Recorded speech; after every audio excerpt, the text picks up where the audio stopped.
નમસ્કાર, હું છું યશ પંડ્યા. વાર્તા વાચિકમ કાર્યક્રમ આપ માણી રહ્યા છો અને હવે આપણે વાર્તા તરફ જવું છે.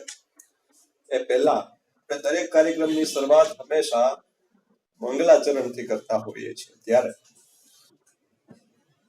મંગલાચરણથી વાર્તાની આપણે શરૂઆત કરીશું.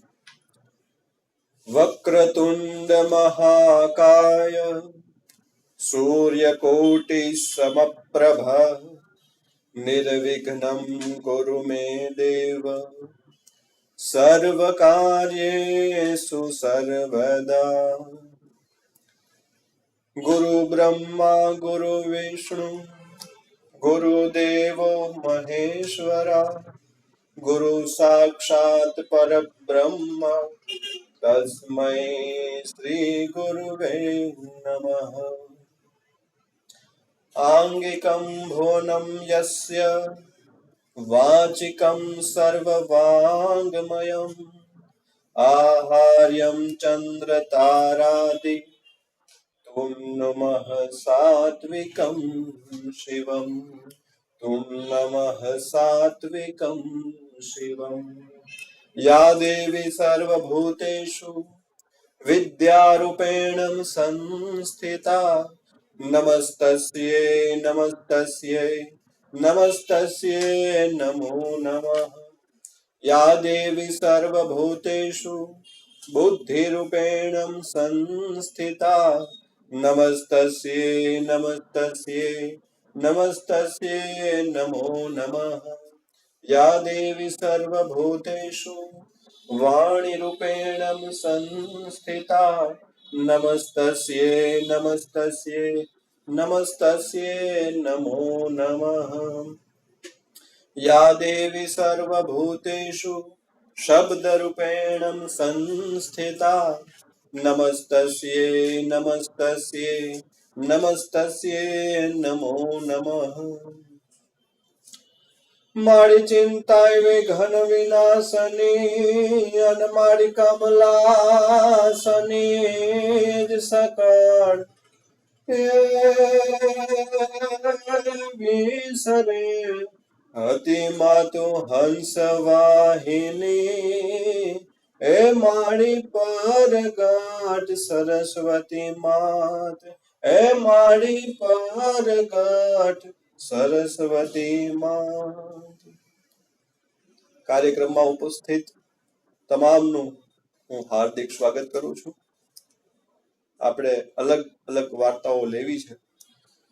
વાર્તા વાચિકમ કાર્યક્રમનો મુખ્ય હેતુ એ છે કે વિસરાઈ ગયેલી વાર્તા ફરી જીવંત થાય અને આજના આ મોબાઈલના યુગમાં બાળકો મોબાઈલની અંદર એવા તે રચ્યા પચ્યા રહે છે કે એમને વાર્તાનું કોઈ જ્ઞાન નથી રહ્યું. ધીમે ધીમે વાર્તાઓ વિસરાતી જાય છે, ભૂલાતી જાય છે, સાહિત્ય વિસરાતું જાય છે. એને જીવંત રાખવા માટે આપણે આ પ્રયત્ન કરી રહ્યા છીએ. તો મારે વાર્તા વાચિકમની શરૂઆત કરવી છે.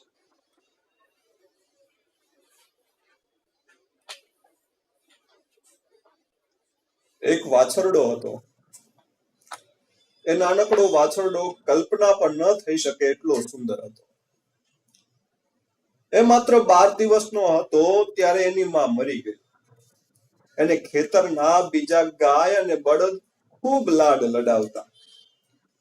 પરિણામે ખૂબ તોફાની બની ગયો. આ વાછરડો ખૂબ ચતુર હતો. એ દિવસભર કામ કરીને આરામ કરતા પ્રાણીઓને પરેશાન કરતો રહેતો. એનો પ્રિય શિકાર પ્રભાત નામનો એક બળદ હતો. પ્રભાતને એના પર ખૂબ ગુસ્સો આવતો, પરંતુ વાછરડો અનાથ હતો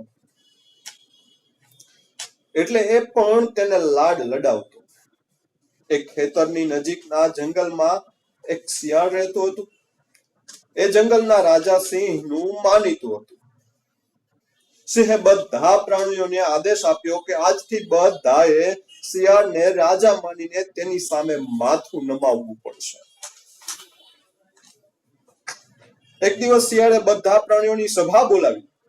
આ સભામાં ગાયો સાથે પેલો વાછરડો પણ ગયો. વાછરડાએ શિયાળને જોયું અને એક ગાયને પૂછ્યું, શું ખરેખર આ રાજા છે? ના, પણ એ રાજા બનવા માંગે છે, ગાયે જવાબ આપ્યો. વાછરડો હસવા લાગ્યો. શિયાળે જોયું અને પૂછ્યું, તું કેમ હસે છે? શું તું જાણતો નથી કે હું જંગલનો રાજા છું?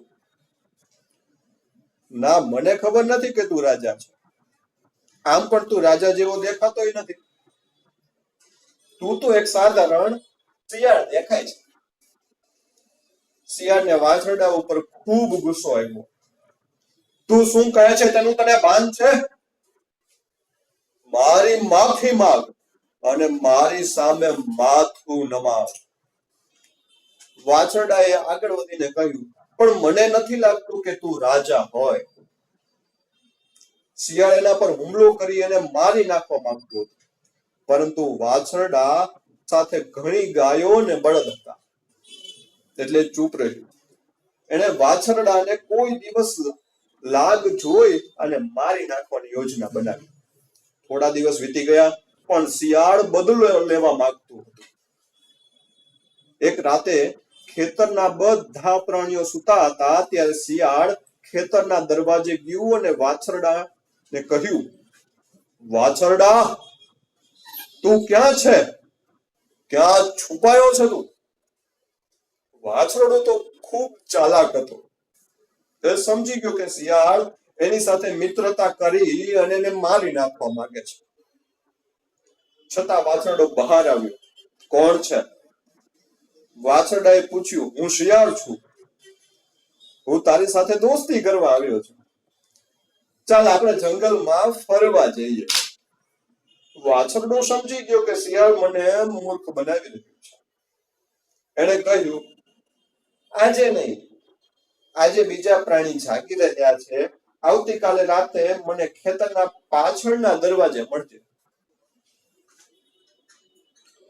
શિયાળ બીજી રાતે આવવાનું વચન આપી જંગલમાં પાછું ફર્યું. એ સવારે વાછરડો પ્રભાત પાસે ગયો અને એને ચીડવવા લાગ્યો. તું શિયાળથી ડરે છે? તારા જેવા બળવાન પ્રાણી શિયાળથી ડરે એ અફસોસની વાત છે. પ્રભાતે ગુસ્સે થઈને જવાબ આપ્યો, ના, હું શિયાળથી નથી ડરતો. એ મારી નજીક આવશે તો હું તેના પગ ભાંગી નાખીશ. ઠીક છે, આપણે જોઈશું. હા, તું જોઈ લેજે, એને કહ્યું. બીજી રાતે શિયાળ ફરી આવ્યું. વાછરડાએ કહ્યું, ચાલો આપણે મિત્રો બનીએ. સાચે? શિયાળે પૂછ્યું. હા, તારી આંખો બંધ કર અને પાછળ જો. વાછરડાએ કહ્યું. શિયાળે એના કહ્યા મુજબ કર્યું ખરા. હવે તારી આંખો ખોલ. વાછરડાએ કહ્યું. શિયાળે આંખ ખોલી તો એની સામે પ્રભાત ઉભો હતો. પ્રભાતે એક ફટકો મારી એને દૂર ફેંકી દીધું. શિયાળનો એક પગ ભાંગી ગયો. એ હવે જંગલમાં પણ જઈ શકે એવું નહોતું. પોતાની જાત પર શરમ આવતી હતી, એટલે કાયમ માટે જંગલ છોડીને ચાલ્યું ગયું. આમ જંગલના પ્રાણીઓને આ નકામા રાજાથી છુટકારો મળ્યો. આમાં ઉપસ્થિત જે છે મિત્રો, આપને આપના વિચાર વ્યક્ત કરી શકો છો આ સંદર્ભે. આનું શીર્ષક શું રાખી શકાય?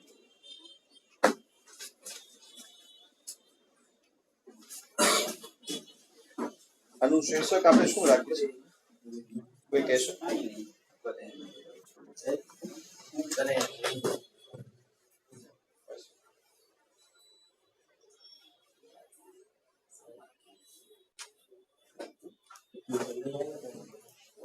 આનું શીર્ષક એમ પણ રાખી શકે કે ચતુર વાછરડું. આ સંદર્ભે કોઈને વિચાર વ્યક્ત કરવા હોય તો કરી શકે છે. પછી મારે જે એક વાર્તા લેવી છે.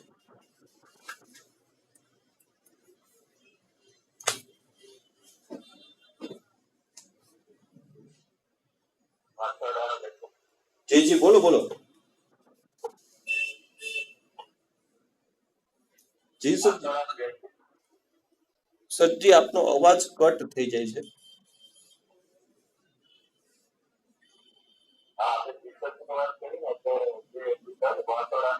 હમ હમ હમ હમ હમ મેસેજ પણ કરી શકો છો. આપ મેસેજ પણ કરી શકો છો, કેમ કે આપનો અવાજ કટ થઈને આવે છે ને સંભળાતો નથી શકો.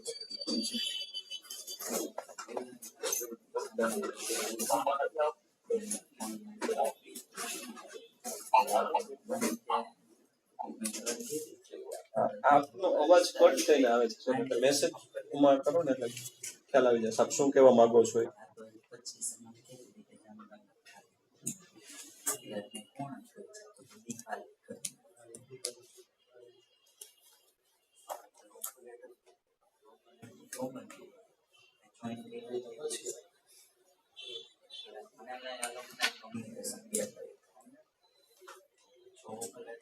વાહ સર વાહ, ખૂબ સરસ શીર્ષક આપે આપ્યું, વાછરડાનું વ્યક્તિત્વ. વાહ, ખૂબ સરસ, ગમ્યું આપનું શીર્ષક.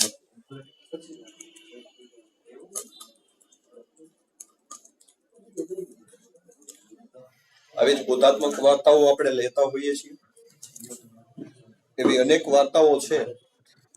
ઈશ્વર આપના જે ધ્યાનમાં કોઈ બાળકો હોય એમને પણ જોડવાનો પ્રયત્ન કરજો, કેમ કે આપણું આજે છે એને ઘણું બધું આપણે આગળ લઈ જવું છે. એટલે કોઈ બાળકો હોય તો એમને પણ તમે જોઈન્ટ કરશો.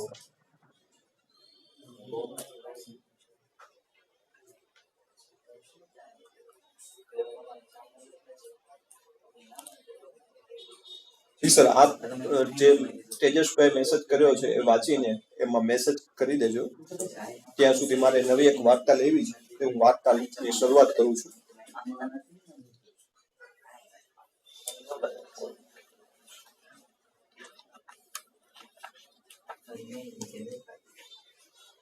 હવે આ વાર્તા છે એ અલગ આપણા જે કહી શકાય ને એવા બહુ મોટું નામ એવા બકોર પટેલની વાર્તાઓ, એમાંની એક મારે વાર્તા લેવી છે.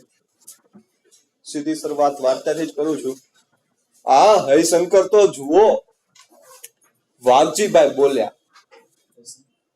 કોઈને પણ ત્યાં પાર્ટી હોય તો ખાવા પીવામાં તૈયાર, માત્ર પોતાને ત્યાં પાર્ટી રાખવાની વાત આવે કે સીધું બહાનું કાઢે. મહિનામાં એકાંતરે રવિવારે મિત્ર મંડળના એક સભ્યને ત્યાં બધા મિત્રો ભેગા થાય. સો વારાફરતી નિમંત્રણ આપે, જે આમંત્રણ આપે એને ત્યાં સૌ ભેગા થાય, ખાઈ પરવાળીને ટોળ ટપ્પા કરી આનંદથી બધા છૂટા પડે. દરેક વખતે હરિશંકર હાજર જ હોય, દરેક પાર્ટી વખતે. તે પછીના રવિવારની પાર્ટીનું આમંત્રણ કોઈકને કોઈક આપી જ જતું, પણ હરિશંકર આમંત્રણ આપવાનું દરેક વખતે ટાળતા. એક પાર્ટી વખતે હરિશંકર લગ્નમાં ગયા. એમની ગેરહાજરી વચ્ચે બધા વાઘજીભાઈની ટીકાઓ શરૂ કરી. હોય એ તો જેવો જેનો સ્વભાવ, પટેલ બોલ્યા. પટેલ સાહેબ, એમ બોલીને એમનો બચાવ ન કરો. એમને ખાવું સારું લાગે છે, પણ ખવડાવવાનું હોય ત્યારે કાઢીઓ તાવ આવી જાય. એ કેમ ચાલે? ખરી વાત છે. વકીલ સાહેબ, ટીમુ પંડિતે કહ્યું આવું. વકીલ સાહેબ, તમે અને પંડિતજી મળીને કઈ તાલ ગોઠવો ને યાર. આ હરિશંકર સીધા થઈ જાય. એવું ઘોડું રામે સૂચવ્યું. આપણે કોઈને સીધા કરવા નથી, આપણે તો માત્ર એમના તરફથી પાર્ટી જ જોઈએ. એકવાર તો એમને એવા લપેટમાં લઈએ કે માત્ર ખાઈ જવું, ખવડાવવું નહીં. એવી જેની ભૂલ છે, એવી ટેવ છે, એ કાઢી નાખીએ, એવું ટીમુ પંડિતે સૂચવ્યું. પટેલ તો મૂંગા મૂંગા સાંભળ્યા જ કરતા હતા. એમને ખાતરી થઈ ગઈ હતી કે હવે બોલવામાં સાર નથી. મિત્ર મંડળ હવે હરિશંકરને સીધા કરશે જ. જોકે હરિશંકર હતા પણ એ જ લાગના. એ કદાપી સામાનો કે બીજાનો વિચાર કરે જ નહીં. પોતાનો જ ગેરલાભ જુએ, પોતાનો જ લાભ જુએ. સામાવાળાને કેટલું નુકસાન અને કેટલો ગેરલાભ થાય એ કોઈ દી ક્યારેય વિચાર કરે નહીં. આ કઈ સારું કહેવાય? વાઘજીભાઈ અને ટીમુ પંડિતે હાથ મેળવ્યા એટલે પછી કઈક કહેવાપણું હોય એમાં. બંને એક દિવસ નિરાતે મળવાનું નક્કી કર્યું. પછી શું થયું એની કોઈને ખબર જ ન પડી. એક રવિવારે સવારે વાઘજીભાઈ પટેલને કહી ગયા કે આજે સાંજે હરિશંકરને ત્યાં જવાનું છે, માટે તૈયાર રહેજો. હરિશંકરને ત્યાં એ રવિવારે શું બન્યું? બપોરે 3 વાગ્યે હરિશંકર બહાર ગયા હતા. અડધા કલાકમાં એક છોકરો આવીને શાકભાજીની થેલી આપી ગયો. સાથે કહી ગયો કે શેઠે શાક મોકલ્યું છે, કહેવડાવ્યું છે કે સાંજે 10-12 મહેમાન આવવાના છે, એ ગણતરી રાખીને જ રસોઈ કરવાની છે. અશ્વિનીબેન તો વિચારમાં પડી ગયા, પણ અણધાર્યું કઈ નક્કી થયું હશે એમ ગણીને એને શાકની થેલી ખાલી કરી. જોયું તો કચુંબરની સામગ્રી, 2 શાક, અળવીના પાન, બધું વગેરે હતું. પણ એકલે હાથે પહોંચાય કઈ રીતે? એટલે પડોશમાં રહેતી વછેરીને મદદમાં બોલાવી. અળવીના પાત્રા ચોપડતા ત્યાં શ્રીખંડનું વાસણ લઈને નાકા પરથી દૂધની ડેરીનો માણસ આવ્યો. શેઠે ઓર્ડર આપ્યો છે કઈ શ્રીખંડ મૂકી ગયો. હવે તો અશ્વિનીબાઈને ખાતરી થઈ ગઈ કે હરિશંકર મહેમાનને અહીં લાવવાના છે. હવે એ કહેવાનું કદાચ ભૂલી ગયા હશે, અથવા તો અણધાર્યું જ નક્કી કર્યું હશે. જે હોય તે, શાક અને શ્રીખંડ આવી ગયા પછી બાકી શું રહ્યું? પૂરી, ભાત, કઢી અને કઠોળ. વછેરીને મદદમાં બોલાવી, પણ વછેરી ઘરમાં આવે એ હરિશંકરને ગમતું જ નહીં. પણ એકલે હાથે પહોંચી ન વળાય અને મહેમાનો આવે ત્યારે જમવાનું તૈયાર ન હોય તો ખરાબ દેખાય. એટલે ના છૂટકે વછેરીને બોલાવી લીધી. મદદમાં બોલાવી એટલે જમાડવી તો પડે જ, અને કોઈને જમાડવાનું હરિશંકરને ગમતું નહીં. ધીમે ધીમે રસોઈ તૈયાર થઈ ગઈ. અશ્વિનીબેને હાશકારો અનુભવ્યો. ત્યાં તો હરિશંકર બહારથી આવ્યા. કપડા બદલતા હતા ત્યાં તો અશ્વિનીબેને પૂછ્યું, મહેમાનો ક્યાં? તમે એમને સાથે કેમ ન લાવ્યા? કોટ ઉતારતા હરિશંકરનો હાથ બાયમાં જ અટકી ગયો. મહેમાન? એમણે પૂછ્યું, કેવા મહેમાન? કોણ મહેમાન? તમને કોણે કહ્યું કે મહેમાન અહીંયા આવવાના છે? દાદરો ચડતા જ રસોઈની મહેકથી તેમને વહેમ તો પડ્યો જ હતો, અને હવે ખાતરી થઈ ગઈ તે પણ, અને સાથે મૂંઝવણ પણ થઈ. કેમ? અશ્વિનીબેને કહ્યું, તમે તો શાકભાજીની થેલી કોઈ છોકરા સાથે મોકલીને ડેરીવાળો શ્રીખંડ આપી ગયો. છોકરા જોડે તમે કહેવડાવેલું કે 10-12 મહેમાન આવવાના છે. મેં તો રસોઈ તૈયાર કરી નાખી છે. શું બોલવું હવે? હરિશંકરને કઈ સૂઝ્યું નહીં. અશ્વિનીબેન પણ વિચારમાં પડી ગયા. સોગ્યું મોઢું કરીને તો ઉભા રહી ગયા. ત્યાં તો મિત્ર મંડળના સભ્યો નક્કી કરેલ કાર્યક્રમ મુજબ દાખલ થયા. શું થયું? વાઘજીભાઈએ પૂછ્યું. કેમ બંને ગંભીર દેખાવ છો? કઈ અશુભ સમાચાર છે કે કોઈ વયું ગયું? અરે ના ના, એવું કઈ નથી. જેમ તેમ હરિશંકર બોલે. ત્યાં તો ટીમુ પંડિત રસોડામાં બેસી ગયા. જરા વારે બહાર આવી બોલ્યા, હા, આજે તો માલ પાણી છે ને, અમને જમવાનું આમંત્રણ નહીં. અરે હાથીભાઈ, તમારો મિષ્ટાનનો રાજા શ્રીખંડ પણ હાજર છે. ટીમુ પંડિતે એવું ઉમેર્યું. એમ અશ્વિનીબેન, આજે તો તમને હું ને ટીમુ પંડિત એમ 2 બ્રહ્મ ભોજનનો લાભ મળશે. તમારે તો ઘર બેઠા ગંગાજી. આવું આથીશંકર બોલ્યા. સામે ચડીને આમ આમંત્રણ માગે તેને ના થોડી કહેવાય.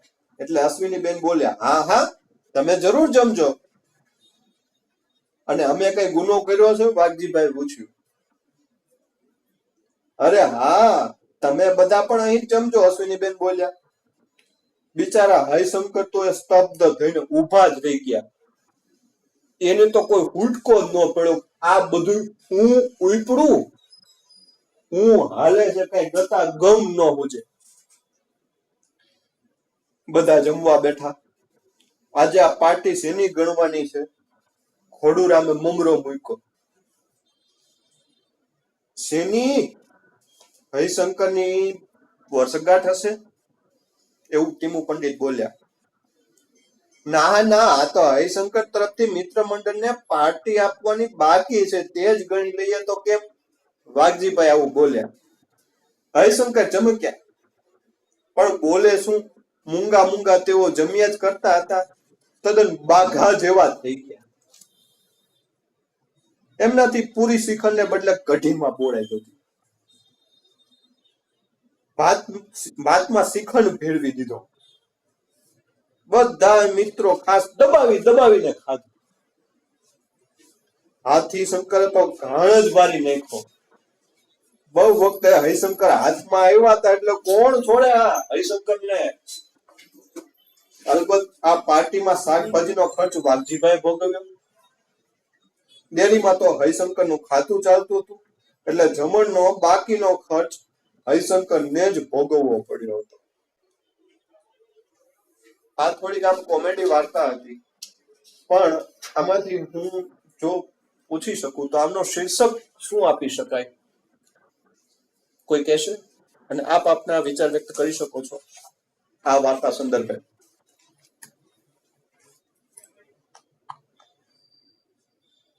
વાર્તાનો પૃષ્ઠનું નામ શું છે?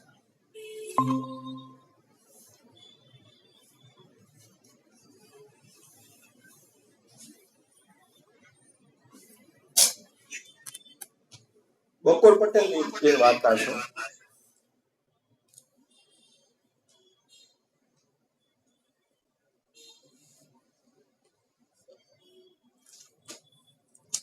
આપ આપના વિચારો વ્યક્ત કરી શકશો.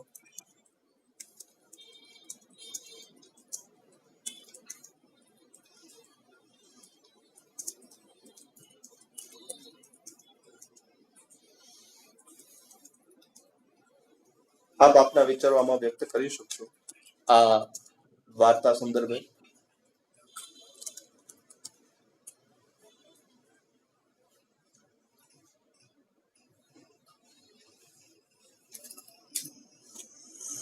ઓકે, મારે નેક્સ્ટ બીજી વાર્તા લેવી છે.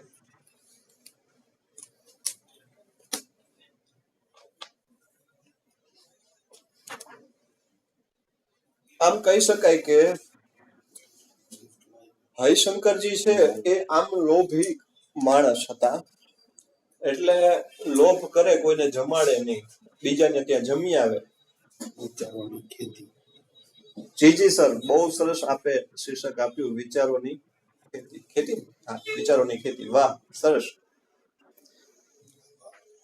બીજા કોઈ આ સંદર્ભે શીર્ષક આપવું હોય તો શીર્ષક આપી શકે છે, અને આ વાર્તા સંદર્ભે આપ પોતાના વિચારો વ્યક્ત પણ કરી શકે છે.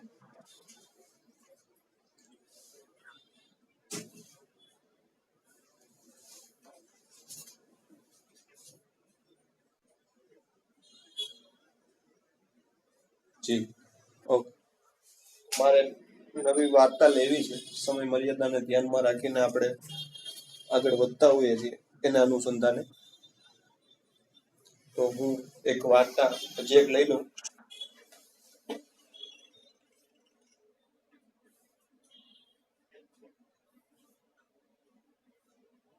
હવે એક સરસ મજાની વાર્તા છે, જેની વાતમાં જંગલ આવે છે. જંગલમાં શું થાય છે? અરે વાહ, આ તે કેવું સુંદર ગામ! જંગલ વચ્ચે કેવું સરસ શોભી રહ્યું છે. ગેંડો ગામમાં ફરતો હતો ત્યાં અચાનક થંભી ગયો. અરે આ શું? આ તો ઘુવડના ઘરમાં આગ લાગી. ગેંડો તો સીધો જ ગયો ગામના સરપંચ સિંહ પાસે. સિંહે તો તરત જ ગામમાં ફરીને સાદ પાડ્યો તમારા ઘરમાં જે વાસણ હોય તે લઈને આવજો. તરત જ તળાવમાંથી પાણી ભરી ઘુવડના ઘર પર પાણી છાંટવાનું છે.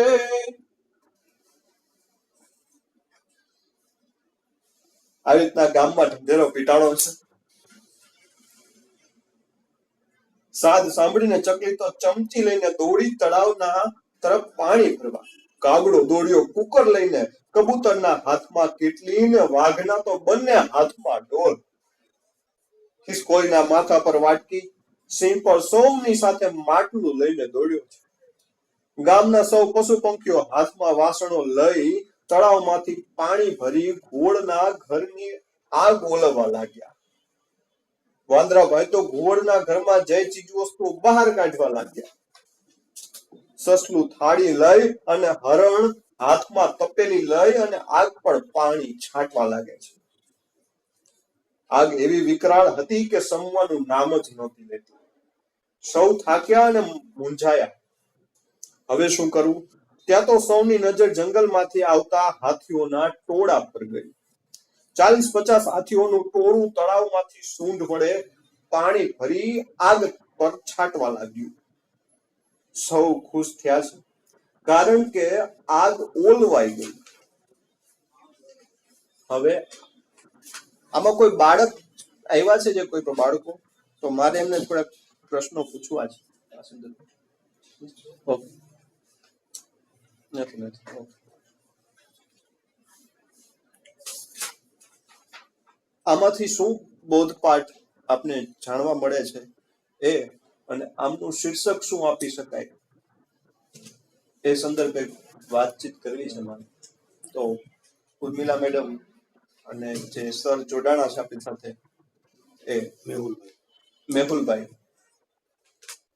કોઈ પણ એક કહેશે. ઉર્મિલાબેન, આપ શું કહેશો આ સંદર્ભે? જી ઉર્મિલાબેન, આપ આ સંદર્ભે શું કહેશો? વાર્તાના સંદર્ભે આપણે ડિસ્કસ કરતા હોઈએ છીએ એટલે. ઓકે. મેહુલ સર, આપ શું કહેવા માંગશો? જી Mehul sir.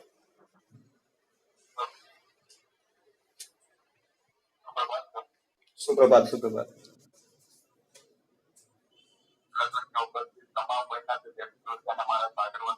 G. G.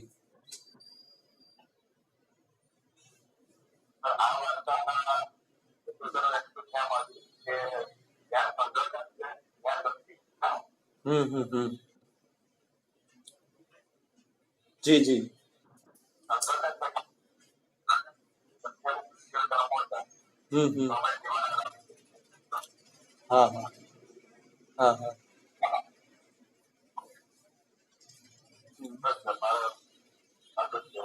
G. Thank you sir. ના, ખૂબ સરસ આપણે વાત કરી. અને આ રીતે જ આપણે આગળ ઘણી બધી વાર્તાઓ લેતા હોઈએ છીએ. પણ આજના કાર્યક્રમને અહીં થોડોક વિરામ આપવો છે એ પહેલા આજે જે લોકશાહીનો અવસર છે, કોઈ સાથે જોઈન્ટ થયા છે? વીરભાઈ છે. વાહ, કઈ વાંધો નહીં. વીરભાઈ, આજે કેમ લેટ થયા આપ?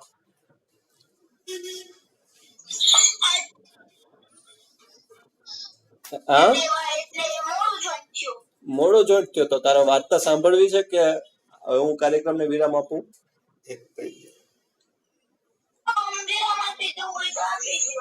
શું આપી દઉં?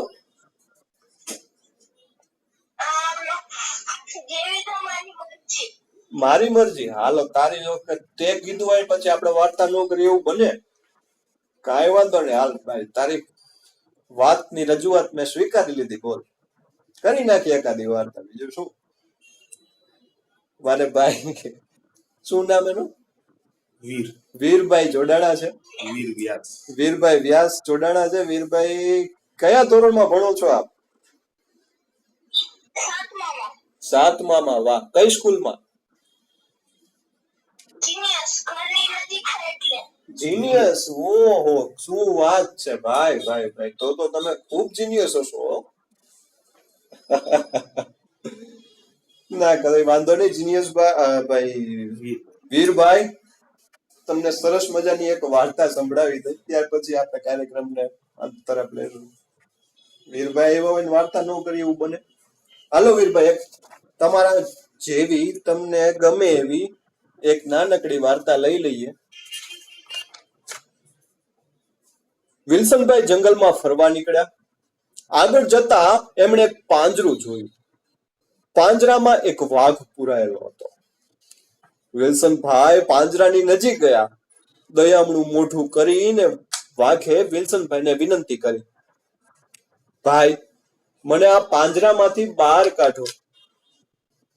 વિલ્સનભાઈ કહે છે, પણ તું તો વાઘ છે, હું તને બહાર કાઢું તો તું મને ખાઈ જઈશ. ના રે ના, બચાવનારને કોણ મારે, વાઘ કહે છે. વિલ્સનભાઈ તો દયાળુ. એમણે પાંજરું ખોલ્યું. વાઘ બહાર આવ્યો. વિલ્સનભાઈને થયું કે ચાલો આજે એક સારું કામ કરી નાખીએ. વિલ્સનભાઈ આવું વિચારીને ખુશ થાય એ પહેલા તો વાઘ વિલ્સનભાઈની સામે ઘુરકિયા કરીને કહે, મને બહુ ભૂખ લાગી છે, હું તને ખાઈ જઈશ. વિલ્સનભાઈ ગભરાઈ ગયા. બે હાથ જોડીને વાઘને કહે, અરે ભાઈ, મેં તમને પાંજરામાંથી બહાર કાઢ્યા ત્યારે તમે કહેલું કે મને ખાઈશ, હું તમને ખાઈશ નહીં કે તમને કઈ કરીશ નહીં. વાઘે કહ્યું, ભલે કહ્યું હશે, પણ મને બહુ ભૂખ લાગી છે. મારામાં શિકાર શોધવાની શક્તિ જ નથી, એટલે અત્યારે તો તારાથી જ પેટ ભરવું પડશે મારે. ત્યાં તો જંગલના રાજા સિંહ આવ્યા. વિલ્સનભાઈએ સિંહ રાજાને બધી જ વાત કરી દીધી. સિંહે વાત સાંભળી અને પૂછ્યું, આ વાઘ આ પાંજરામાં હતો, આવડો મોટો વાઘ આ પાંજરામાં કેવી રીતે સમાય? આ શક્ય જ નથી. વાઘે કહ્યું, એ બરાબર કહે છે, હું પાંજરામાં જ હતો. સિંહ કહે, એમ હું ન માનું, મારે જોવું પડશે. એક કામ કર, વાઘ, તું ફરીથી પાંજરામાં ગોઠવાઈ જા. જંગલના નિયમ મુજબ સિંહે કહ્યું એટલે વાઘ તરત જ અગાઉની જેમ પાંજરામાં ચાલ્યો ગયો. જેવો પાંજરામાં ગયો તરત જ સિંહે વિલ્સનભાઈને ઈશારો કર્યો અને વિલ્સનભાઈએ પાંજરું બંધ કરી દીધું.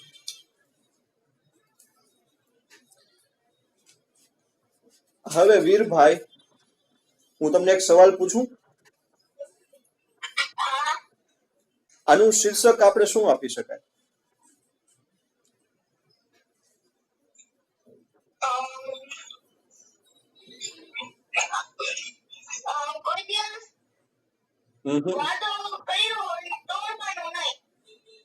વાદો કર્યો હોય તોડવાનો નહીં.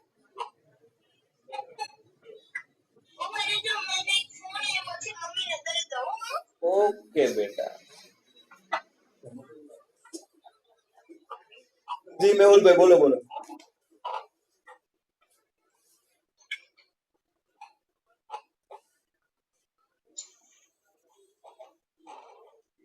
મેહુલભાઈ, આપનો અવાજ કટ થઈ ગયો.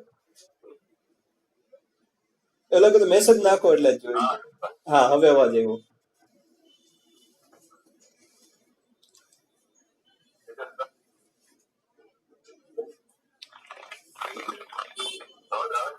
હા, અવાજ આવે છે, પણ કટ થઈને આવે છે. તમારો મ્યુટ કરી દે, અવાજ ઓછો કરી દે. હા, હવે આવે છે, આવે છે.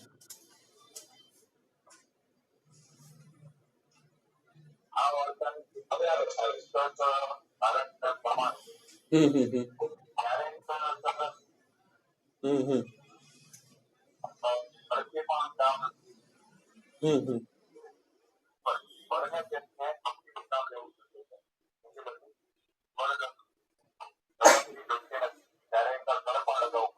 હમ હમ હમ.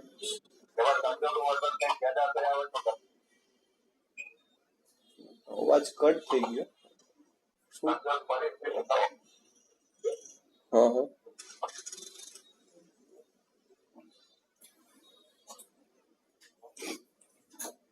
ઓકે ઓકે મેહુલભાઈ, ઓકે, કઈ વાંધો નહીં. વીરભાઈ આવ્યા પાછા. વીરભાઈ આવી ગયા આપ કે પાછા આપણે ટેલિફોનિક વ્યસ્તતામાં છો? આવી ગયા ને વીરભાઈ, તમે શું કહેશો આ સંદર્ભે?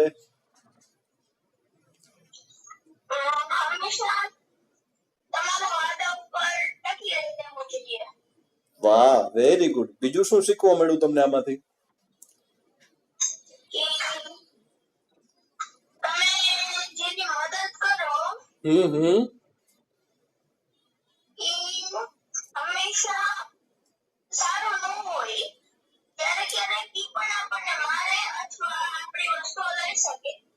વાહ, ક્યાં બાત. સરસ, લ્યો. ખૂબ સરસ વીરભાઈ, મને ગમ્યું આપે મારી સાથે સંવાદ કર્યો. તમારો ફ્રેન્ડ હેત કેમ ના અમને તમારો ભાઈ બોલો ફ્રેન્ડ હેત કેમ નો આવ્યો? હેત આવ્યો છે?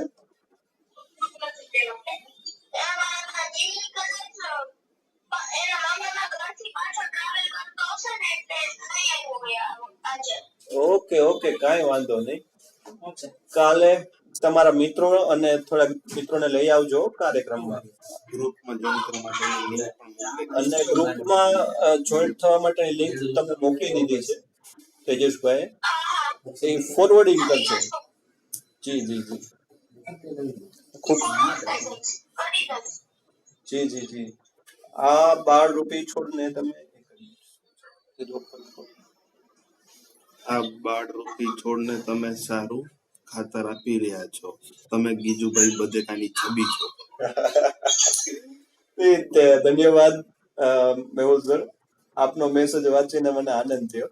પણ છોકરાઓમાં અત્યારથી આપણે બીજ વાવીએ ને તો એ આગળ જતા ઘણા બધા એનામાં સંસ્કાર સિંચાય.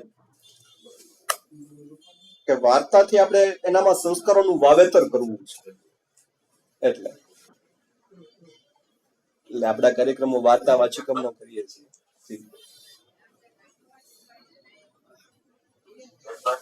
જી જી જી જી સંદીપ બોલો.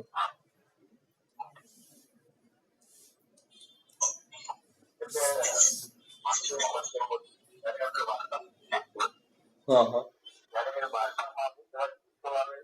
હા હા.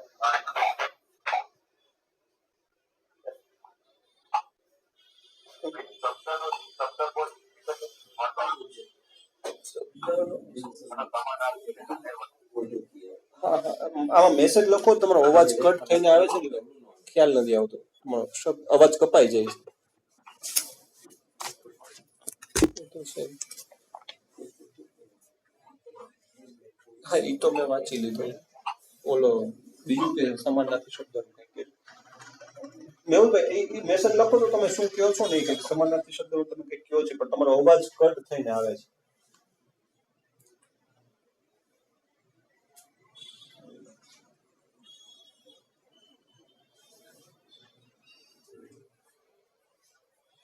મેહુલભાઈ હમણાં મેસેજ લખશે એ પહેલા મારે થોડીક વાત મારી સાથે કરવી છે બધા કે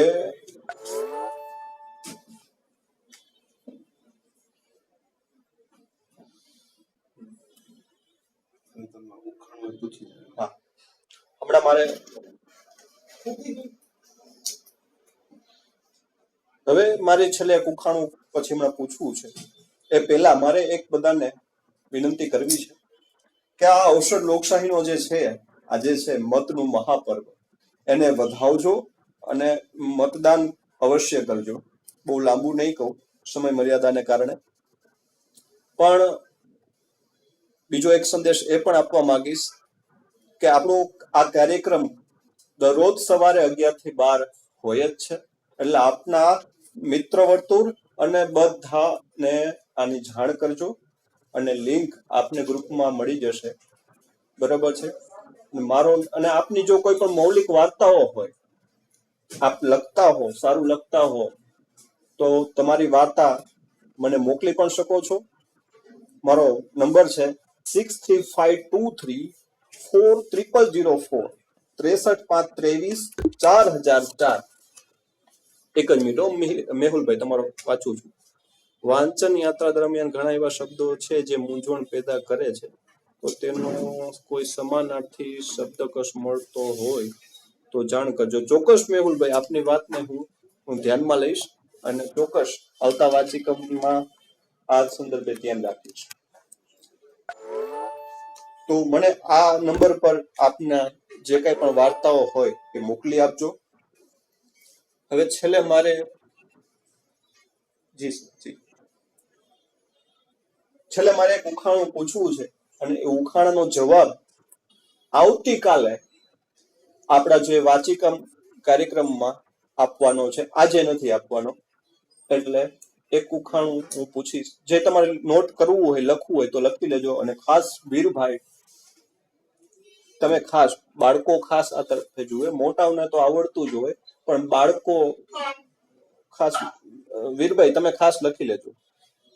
હું બોલું છું. કયું એવું પક્ષી છે જે પાંખ વગર ઉડે છે?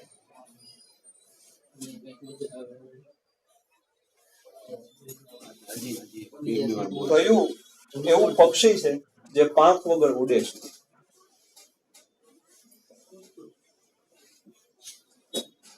નોટ કરી લેજો.